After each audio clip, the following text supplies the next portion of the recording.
நாம் வணங்குற குலசாமி நம்ம கூட பேசணும்னு எல்லாரும் ஆசைப்படுவோம்.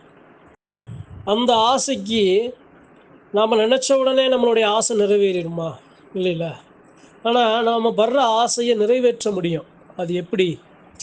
என்னைய சாமி என்னைய காக்கிற சாமி, நான் வணங்குற சாமி என் கூட பேசணும் அப்படின்னா நாம் எப்படி இருக்கணும்?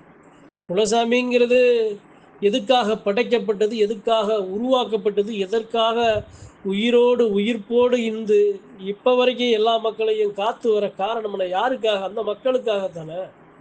அப்போ அந்த மக்கள்கிட்ட அந்த சாமி பேசித்தானே ஆகும். பேசாமல் எங்கே போகும்? அப்போ ஏங்க பேச மாட்டுது? நீங்கள் சொல்கிறது சரிதான். என் குலசாமி தான். என்னுடைய முன்னோர்கள் வழி வழியாக வணங்கி வந்த சாமி தான். எனக்கு என் குலசாமிகிட்ட எல்லா உரிமையும் இருக்குது. ஆனால் அந்த குலசாமி என்கிட்ட பேசலையே. என்கிட்ட பேசணுமேங்க.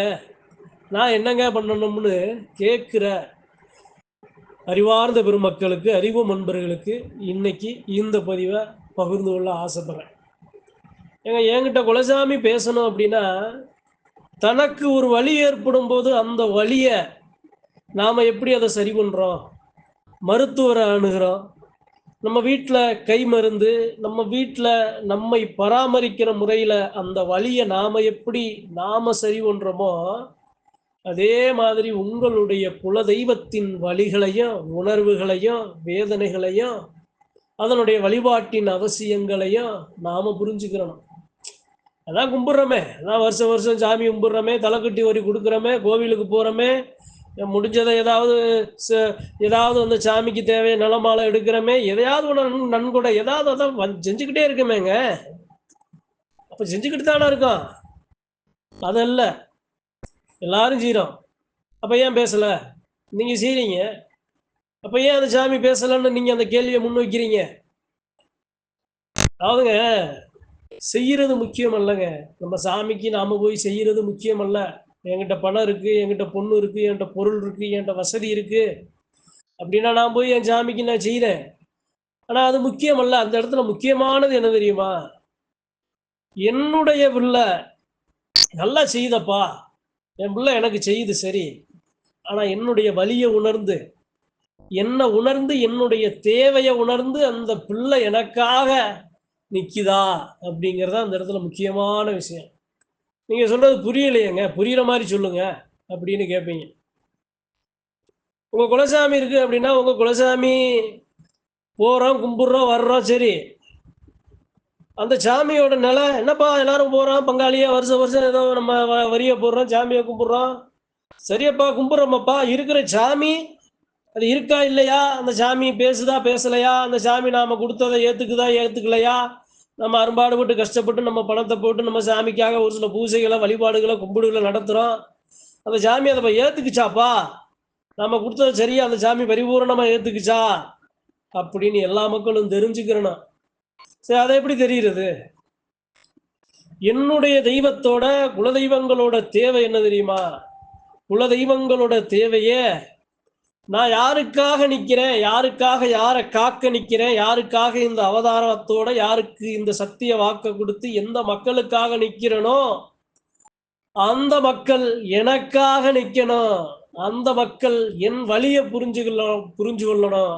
அந்த மக்கள் என்ன நினைக்கணும். அந்த மக்கள் எனக்காக ஏதோ நான் போனா சாமியை கும்பிட்டா எனக்கு கிடைக்கும்னு வெறும் வேண்டுதலை மட்டும் வச்சு நான் உனக்கு இதை செய்கிறேன், நீ எனக்கு இதை செய்யின்னு பேசாம, ஐயா நீ எனக்கு செஞ்சாலும் செய்யலாட்டினாலும் சரி, உனக்கு இந்தயா என்னால முடிஞ்சது அப்படிங்கிறத தான் நம்ம சாமி நம்ம கிட்ட எதிர்பார்க்கும். எல்லாரும் செய்வோம், ஆனா ஒரு சில பேர் செய்ய மாட்டோம். அதுக்காக தான் இன்னைக்கு. சரிங்க, பதிவுக்கு வருவோமே. அப்படி இருக்கிற சாமியை எப்படி உங்ககிட்ட பேச வைக்க முடியும்? இதே மாதிரி ஒரு சாமி இருக்குங்க, நீங்க சொல்றது சரித்தாங்க. என் கும்பல 21 சாமி இருக்குங்க. ஆனா 21 சாமியும் பேசிடாதுங்க, 21 சாமியும் உணர்ந்துடாதுங்க, 21 சாமியும் வந்துடாதுங்க. சாமி வருது, 4 பேர் ஆடுறாங்க, 4 பேர்த்துல எந்த சாமி யாருக்கிட்ட உண்மையா வருதுன்னே தெரியலைங்க. குழப்பமா இருக்குங்க. எப்படிங்க அந்த தெய்வத்தை என்கிட்ட பேச வைக்கிறது? என்னைய காக்கிற சாமி தலைமுறை தலைமுறையா என் பாட்டேன், என்னுடைய முப்பாட்டேன், என்னுடைய ஓட்டேன் காலத்துல இருந்து இப்ப வரைக்கும் அந்த சாமி தலைமுறை தலைமுறையா காத்து வந்த சாமி என்கிட்ட ஒரு வார்த்தை பேசினா போதுமேங்க. இந்த ஜென்மத்துல இந்த பிறவியில எனக்கு அந்த ஒரு பெரிய பலன் கிடைச்சிருமே, ஏன் சாமி என்கிட்ட ஒரு வார்த்தையாவது பேசணுமே. ஒரு சில விஷயங்களை அன்பர்கிட்ட உங்ககிட்ட சொல்ல ஆசைப்படுறேன். இந்த விஷயங்களை நீங்க செஞ்சீங்க அப்படின்னா கண்டிப்பா உங்க சாமி உங்ககிட்ட பேசும். சத்தியமான உண்மை. சரி, உங்க தெய்வம் உங்ககிட்ட பேசணும் அப்படின்னா அந்த தெய்வத்தோட உங்க எல்லையில உங்களை காக்கிற சாமியோட நிலை என்ன, அந்த சாமியோட சக்தி என்ன, அந்த சாமியோட அருமை வெறுமை, அந்த சாமி எது விரும்பும் எது விரும்பாது, அந்த சாமியோட தேவை என்ன, அந்த சாமிக்கு எப்படி மரியாதை கொடுக்கணும், அந்த சாமியோட சக்தி என்ன அப்படிங்கிறத நாம முதல்ல தெரிஞ்சு வச்சுக்கணும், தெரியணும். எல்லையில இருக்காரப்பா, கருப்பு இருக்காரு, முத்தையா இருக்காரு, சின்ன இருக்காரு, அக்கினி வீரபத்திரி இருக்காரு, அங்காள ஈஸ்வரி தாய் இருக்கு, அந்த ஈசனோட அம்சம் சுடல மாட இருக்காரப்பா, தலவா மாட இருக்காரு, இத்தனை சாமி இருக்கு.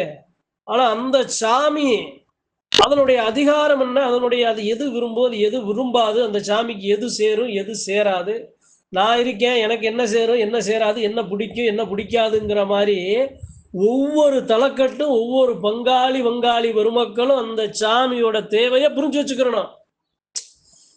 இவருக்கு பிடிச்சது வாகனமப்பா, இவருக்கு பிடிச்சது நல்ல அசைவ காவப்பா, இவருக்கு பிடிச்சது சுருட்டப்பா, இவருக்கு பிடிச்சது விவசாய நிலங்கள்ல விளைஞ்ச முதல் பயிரப்பா, இவருக்கு பிடிச்சது நல்லா சுத்தமான நல்லா இந்தந்த பழங்களப்பா, சைவ பழங்களப்பான்னு அந்த சாமியாருடைய தேவையை புரிஞ்சு அந்த சாமிக்கு நாம அதை நேரடியா நாம போய் செஞ்சு கொடுக்கிறது. இது ஒண்ணு. இரண்டாவது என்ன அப்படின்னா, குலசாமினாலே 100% எப்படி இருக்கணும் அப்படின்னா, அந்த சாமி ஒரு விளக்கு எரியும் போது அந்த விளக்குல அதனுடைய வெளிச்சம் அதனுடைய பிரகாசம், அந்த விளக்கு எப்படி இருக்கும் அப்படின்னா ரொம்ப தூய்மையா இருக்கும். விளக்காக இருந்தாலும் சரி, விழுகிற மழை துளி இருக்கு பார்த்தீங்களா, நீர், அந்த நீரா இருந்தாலும் சரி, வீசுற அந்த சுத்தமான காற்றா இருந்தாலும் சரி, அது எப்படி இருக்கோ அதோட மேன்மையா இருக்கோ அதே மேன்மையோட நம்ம வணங்குற நம்மளுடைய குலசாமியை நாம பார்க்கணும், அணுகணும். இதை அந்த சாமிக்கு செய்ய போறோம் அப்படின்னா அந்த சாமிக்கு இதை செய்யணும்னா இப்படி அழகா இருக்கிற அந்த மேன்மை பொருந்திய சக்திக்கு நாம இதை அழகா நம்ம தெளிவா நம்ம அழகா சுத்தமா அதை நிறக்க அந்த சாமிக்கு நாம கொடுக்கணும். அப்படிங்கிற அந்த மேன்மை எல்லா மக்க செய்யற அந்த செயல்லையும் நாம காட்டணும். சின்ன சின்ன விஷயம் தாங்க, இந்த சின்ன சின்ன விஷயங்கள் தான் உங்க தெய்வத்தை உங்ககிட்ட பேச வைக்கும். சரி, மூணாவது என்ன அப்படின்னா, அந்த சாமி என்கிட்ட பேசணும், என் குடும்பத்திட்ட பேசணும் அப்படின்னா, நல்லதப்பா இந்த சாமிக்கு நாம செயலாட்டாலும் சுத்தி இருக்கிற மக்கள் நல்லது செய்யறாங்க, அந்த நல்ல விஷயங்களுக்கு நாம கூட நிற்போம் அப்படின்னு நிக்கிற அந்த எண்ணமும் அந்த சாமி உங்க மேல ஒரு பேரன்பை கொண்டு உருவாக்கும். சரி, நாலாவது என்ன அப்படின்னா, ஏப்பா மலையம்பட்டி சாமி, என் தெய்வத்தை போய் இப்படி சிறுசு இப்படி குறைச்சு மதிப்பிடுறிய, ஏய் ஓடா, என் தெய்வம் இருக்குடா மலை போல காக்குமுடா, அவன் இருக்கானப்பா வருவானப்பா, அந்த தாய் இருக்காளப்பா, ஏப்பா நான் அஞ்சனம், எதுக்கப்பா நான் ஒதுங்கணும், எதுக்கப்பா நான், என் தெய்வம் வந்து என்னை மீட்டெடுக்குமப்பா, என் தெய்வம் என்னை காக்குமப்பா அப்படிங்கிற மலவோட நம்பிக்கையோட நீங்க உங்க சாமியை குலசாமியை நீங்க வணங்கி வரணும். அஞ்சாவது என்ன அப்படின்னா, யார் என்ன சொன்னாலும் சத்தியத்தின் வழி புரளாம உண்மையா நீதியா எத்தனை பகைகள் உருவானாலும் தெய்வத்தோட அதனுடைய அதனுடைய மடி, அந்த தெய்வத்தோட அந்த சக்தி, அந்த தெய்வத்தோட கரங்கள், அந்த தெய்வத்தோட காலுக்கு நம்மளுடைய தூய்மையான அந்த பக்தியை நம்ம காலத்துக்கு நாம செலுத்தி வரணும். ஏப்பா நீ 1000 சொல்லு, என் சாமிக்காக நான் இதை செஞ்சுட்டு போறேன், கடுமையான விரதம் இருந்துட்டு போறேன், என் சாமிக்காக என்னை காக்கிற சாமிக்காக ஏதோ என்னால முடிஞ்ச குடும்பத்தோட நாங்க ஏதாவது ஒண்ணு எங்க சாமிக்கு நாங்க செஞ்சுட்டு போறோம் அப்படின்னு யாரு எதை சொன்னாலும் அவர்கள் சொல்ற அந்த தவறுகளுக்கு அவர்கள் சொல்ற சொல்லுக்கு கட்டுப்படாம உண்மையான வழியில உங்க சாமி கிட்ட நீங்க கடைபிடிச்சு கொண்டு போய் சேர்க்கிற அந்த விரதம் இருக்குல்ல, அந்த கண்ணியமான முறையில நடந்துக்கிற அந்த விரதம் உங்க சாமி உங்களை நெருங்க செய்யும். அதாவது இன்னைக்கு இதெல்லாம் நான் ஏன் சொல்லி வரேன் அப்படின்னா, இதெல்லாம் செஞ்சாதான் உங்க சாமி பேசுமா அப்படின்னா கிடையாது. இதெல்லாம் செய்யலாட்டினாலும் உங்க சாமி உங்கள்கிட்ட பேசும், உங்களை காக்கும். ஆனா நான் தான் செஞ்சேன் அப்படின்னு உங்களுக்கு அதை காட்டி கொடுக்காது. ஏன் அப்படின்னா, நீங்க எல்லாமே அந்த தெய்வத்தோட நல்லவனா இருந்தாலும் கெட்டவனா இருந்தாலும் ஏழையா இருந்தாலும் பெரிய பணக்காரன் கோடீஸ்வரனா இருந்தாலும் எல்லாருமே அந்த சாமியோட பிள்ளைய. எங்க அப்பா எனக்கு செய்றாரு அப்படின்னா அதை யார்கிட்டயும் சொல்ல மாட்டாரு. ஆனா எனக்கு நல்லது நடக்கும். ஆனா செஞ்சது எங்க அப்பனா இருப்பாப்ல. ஆனா அது எனக்கு நடக்கும்போது யாரு செஞ்சாங்கன்னே எனக்கு தெரியாது. ஆனா அதனால நான் நல்லா இருப்பேன். இப்படித்தான் குலசாமி எல்லா குடும்பத்தையும் காத்து வரும். இதெல்லாம் மீறி நான் இருக்கேன்டா, இந்தடா உன் கண்ணுக்கு காட்சி அளிக்கிறேனப்பா. இந்தப்பா, என்னப்பா இப்படி இருக்க? இந்தப்பா, இத செய்யப்பா உனக்கு ஒரு வெளிச்சம் கிடைக்கும். இத செய்யப்பா உனக்கு ஒரு முன்னேற்றம் கிடைக்கும். இத செய்யப்பா உன் உடல்ல இருக்கிற அந்த வலிகள் மாறும், நோய் நொடிகள் குறையும். டேய் எந்திரியப்பா, வாடா என் கூட வா, நம்ம போவோம். நான் பார்க்கிற இடத்த நீயும் பாரு. வாத்தா அப்படின்னு கை பிடிச்சு அந்த சாமி அழைக்கும். அப்படியெல்லாம் இருக்கிற அந்த மேன்மக்கள், அந்த சத்தியமான மக்கள் நிறைய பேர் இருக்காங்க.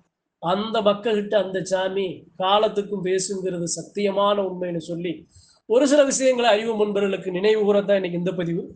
நன்றி, வணக்கம். மற்றும் ஒரு பதிவில் சந்திப்போம்.